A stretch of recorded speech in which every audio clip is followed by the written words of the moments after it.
Hi, it's Jason with drpremed.com. I want to talk to you about staying motivated through right now as the academic year is coming to a close. A lot of people are struggling with staying motivated and just getting through everything that they need to do. I actually just got off the phone with a medical student there struggling with a lot of things. They're like, I don't know what to put in my personal statement for residency programs. There's nothing special about me. I had somebody read over my personal statement that I had, and they told me that, you know what, you can't talk about this. Everybody has financial issues. Everybody has a relative who's sick. Everybody has a grandmother, grandparent, or somebody who died. That's not unique. That's not going to help you stand out and things like that. And so this person was a little bit dejected and stuff like that because they just didn't have anything to do. I'm like, well, you got to find something that makes you stand out, that's going to make you unique. And they were just thinking, there really isn't anything about me that's special. She's like, I just worked when I don't have any hobbies. I just worked and took care of my family leading up to medical school. I'm like, no, that's not the case. There's got to be something about you that stands out. Like, what do you do for fun? You have to do something. Do you work out? Do you exercise? Do you have any hobbies and things like that? And I'm like, do you cook anything? Stuff like that. She's like, no, but you know what? I sew. I sew dresses. I make clothes. I make curtains and other things that you sew. And I'm like, well, do you like sewing? She's like, yeah, I'm good at it. I'm actually really good at it, and I enjoy it. I go, you know what? That could be your personal statement. You're going to talk about what you get out of sewing and just using the machinery, like moving the cloth and just the patterns and designs that you're making. I know she's thinking of a specialty that has some OR time, operating time, so I said you can tie that in, like just how you're really focused on a pattern, what's in front of you when you're sewing, and then we can tie that into how you would do as a future surgeon, how you have the same focus in the operating room with the operating field and the perspective and all of that, and just like the enjoyment that you get out of that process of taking something that's nothing and then turning it into a final outcome of product like a dress or curtain. And then you can say, like, instead of doing dresses and curtains, you're actually helping and saving people's lives by physically getting in there and repairing any damages that are taking place. And so they're like, you know what, Jason, that's awesome, can you just write my personal statement for me? I'm like, no, but I'll help you. But and you got that piece of wisdom and knowledge to get working on that, and so they're going to be very happy they can get to work and start crafting their personal statement for in this case, it's actually resident programs because they're a medical student. And I get other students who are telling me that they're not doing well academically, and they are actually meeting with their academic advisor because they didn't do well on some of the exams that they needed to pass. And so they're very dejected about that overall process. I'm telling them that you just got to stick in there, you got to hang in there, and you have to think about, why are you in medicine in the first place? Why are you doing this? What's your why factor that gets you through the tough days and nights? You have to just remember that, keep that in the forefront of you, and just keep working at it. And also say that you need to find testing and study strategies that work specifically for you. It doesn't happen overnight, and so you just need to get in there and you can really change. And it's really about your mindset with a lot of this stuff. You have to believe that you can do it. You have to believe that you can change. But if you're walking in there thinking like, oh, I'm not cut out for this, it's not going to work, everybody else is smarter than me, I'm always the one at the bottom of the class, there's nothing in my background that makes me stand out for getting into medical school, getting into a residency program on just average, or in most cases I feel like I'm below average, then you know what, that's going to come across in your studies, that's going to come across in your application, that's going to come across in everything that you do in life. And actually I have a friend from grad school, and we went to different medical schools, and her whole philosophy was, in grad school she was like, I'm not average and you're not average, we're better than average. And I thought that was a little cocky, and that's surprising if you hear me say something's cocky, because I rarely ever say that. I think it's good to be confident and stuff like that. But she was saying, no, you can't walk into any situation and believe that you're just average, especially if you're going into medicine. You have to believe, you have to have a confidence about yourself, not that you're cocky and arrogant, but that you know you can get the job done, that you can hit the books, that you can get the grades that you need to do, and just have that. And now she's on to, what is it? She's a resident now, and I think doing anesthesiology right now. And so that just shows what happens when you start believing in yourself herself and everything like that. She got really high board scores and everything like that. Got into her top choice program for anesthesiology, and so that just shows like it's all about your mental framework and your outlook on things. And I also tell this story about the one doctor who he went to Yale for undergrad, and then he got into the University of Michigan, his top choice medical school, and so he was ecstatic. He's on cloud nine. He's like, I'm going to be a doctor. I'm going to be a doctor very soon. Just got to get through medical school. And then boom, he took his first set of comprehensive exams in medical school.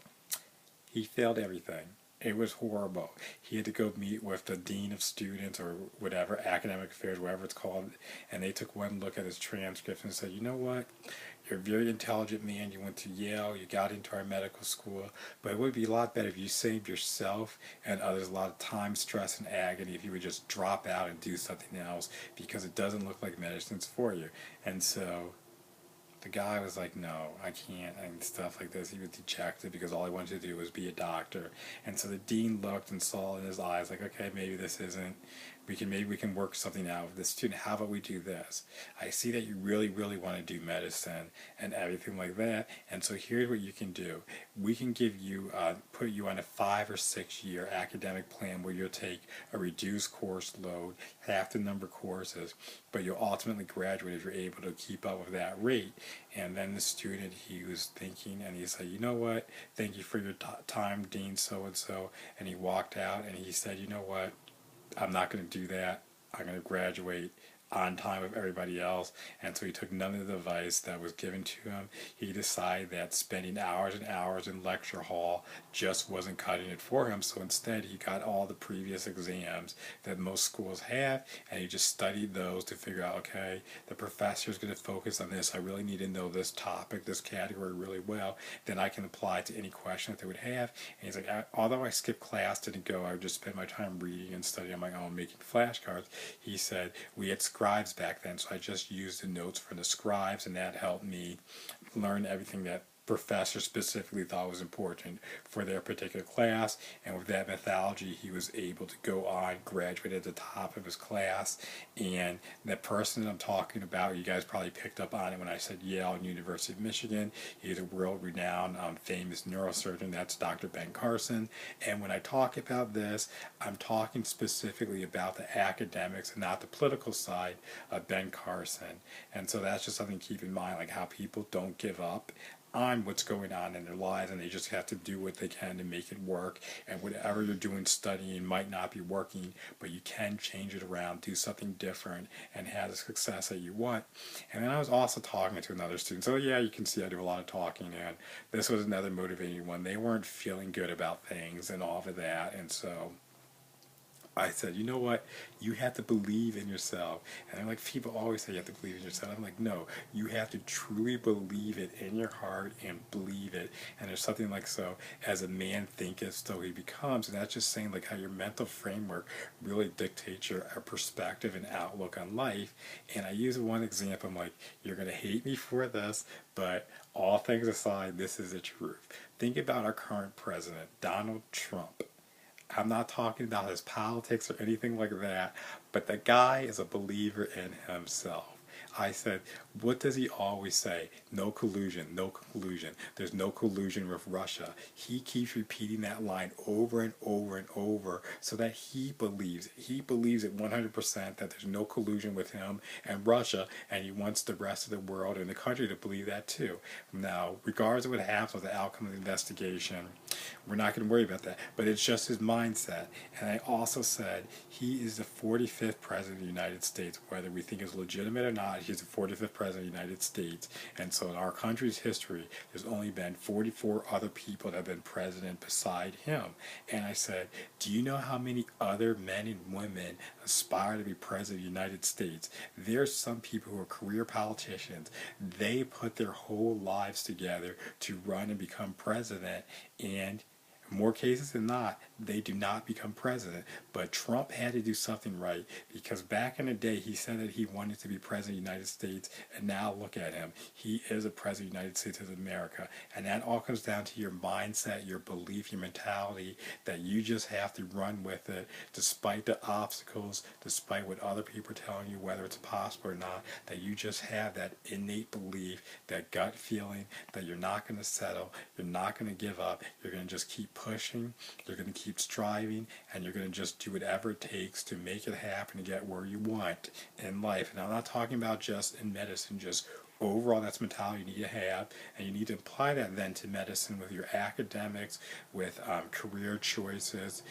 colleges that you want to get into. You have to believe, because even if you have a little bit of doubt, that's going to get in the way, and that's going to prevent you from excelling, because that little bit of doubt is going to eat up at you slowly inside, and it's going to prevent you from having the success that you want. And so this isn't something that happens overnight, but you really have to kind of visualize and believe where you want to go in life and get yourself there. I'll tell you a story about myself, and I'll close out this. When I was in high school, I was dead set on applying to one college. I wanted to go to Northwestern University. My mother went there, and she always wanted one of her kids to go there, and I really enjoyed Chicago because I was born in Illinois too. And so, like, okay, I'm definitely doing Northwestern, did like some of the on-campus stuff in advance and everything like that. And so I'm like, you know what, I'm getting to Northwestern, it doesn't matter, and I'm like, I don't want to go anywhere else, so I'm going to just apply early decision. It was the only school I applied to, and then I got that letter in December, and it says, congratulations, you're accepted to Northwestern University. And I was totally set from that day forward, because I just had this mentality and this insight that no matter what, I was going to get in Northwestern University, and I'm not going to apply anywhere else because there's no need to. And obviously good things happen, but I wasn't like, I don't want to, I'm trying to think of a good word, I can't think of it right now, but I wasn't so like into myself. I didn't have a plan B in place. I said it's an early decision, if I didn't get in, I'll just apply to some other schools afterwards, and luckily I didn't have to do that. And then unfortunately, when I was applying to medical school, I wasn't so focused, I wasn't so directed in where I wanted to go and what I wanted to do, and that kind of came back to bite me a little bit. And so I really believe that if you're focused and you're determined on something, that you can totally make it happen. And so now I know that I want to do OB-GYN for my residency. That's a specialty. And so now I need to just get focused on what particular program I want to go to and see if I can actually get in. But if I feel like if I believe in myself and start doing everything that I need to do, I'll get into a specific OB-GYN residency program, because of the belief, the visualization, the mindset, the mentality that this is for me, nobody's going to stop me from doing it, just like how the men and women who run for presidency, Donald Trump got in because that's what he wanted to do. And the same for you, whether you're academics or trying to get into college, trying to get into grad school, post-bac program, medical school, or if you're trying to get into residency, a job, or whatever you need to do, you need to believe in yourself. You also need to do the work to make yourself a good candidate for whatever you're doing, and then good things will happen from you for that. And now I'm going to sign off. This is Jason from drpremed.com. I'm not trying to do anything special here. This is just keeping you guys motivated when things get tough and you're not sure how you're going to overcome them. So just keep that in mind. Just stay focused. Keep working hard. If things aren't working, don't be afraid to go back to the drawing board and work things out a different way. Find a different strategy. Find a different method. Get a mentor. Get somebody who's been where you're trying to go and have them help you walk you through the process, because ultimately you can do what you want to do, but it all starts in believing yourself and just having that faith that you're able to accomplish whatever you want. Again, Jason, drpremed.com.